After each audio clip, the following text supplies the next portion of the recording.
공정거래위원회가 대기업 계열사 간의 내부 거래, 일명 일감 몰아주기에 대해 조사했습니다. 오늘 그 결과를 공개했는데요. 취재기자 연결해서 자세한 내용 들어보겠습니다. 송지원 기자. 네, 정부 세종청사에 나와 있습니다. 네, 우선 제일 궁금한 건 일감 몰아주기 비중이 가장 높은 대기업은 어디였습니까? 네, 공정위가 오늘 상호 출자 제한 기업 집단 계열 회사 간 상품 용역 거래 현황 조사 결과를 공개했습니다. 조사 결과 내부 거래 비중이 가장 높은 곳은 SK로 23.3%를 차지했습니다. 포스코는 19%, 현대자동차는 17.8%로 그 뒤를 이었습니다. 내부 거래 금액으로는 현대차가 30조 3천억 원으로 가장 많았고요. SK가 29조 4천억 원, 삼성이 21조 1천억 원 순으로 이어졌습니다. 이번 조사는 지난 5월 상호 출자 제한 기업 집단으로 지정된 총 자산 10조 원 이상의 27개 대기업 집단 1,021개 소속 회사를 대상으로 했습니다. 신규 지정된 KTNG와 한국투자금융, 그리고 하림과 KCC 집단은 공시 의무가 없어서 제외됐습니다. 네, 내부 거래 비중은 SK가, 금액은 현대차가 가장 많았군요. 그렇다면 지난 1년간 내부 거래 변화는 어땠습니까? 네, 지난 1년 사이 내부 거래 비중이 가장 많이 감소한 곳은 계열사 발주공사가 완료된 대우건설로 2.9%포인트 줄었습니다. 금액면에서는 SK가 유가 하락에 따른 매출 감소 등으로 지난해보다 3조 9천억 원 줄었습니다.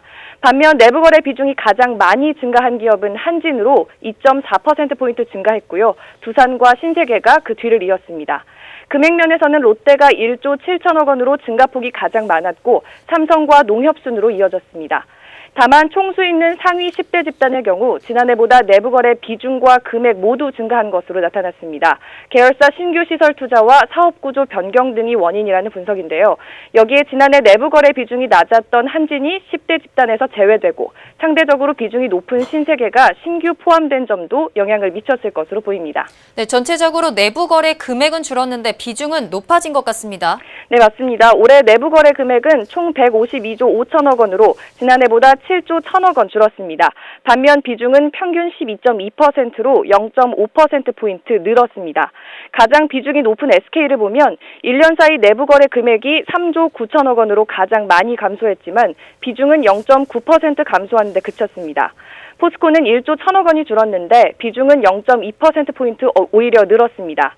이는 대기업 집단 지정 기준이 기존 5조 원에서 10조 원으로 늘어난 반면 분석 대상 기업 집단은 기존 47개에서 27개로 축소됐기 때문으로 분석됩니다.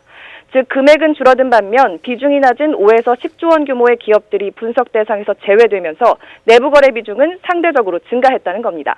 네, 여기까지 듣겠습니다. 지금까지 송지원 기자였습니다.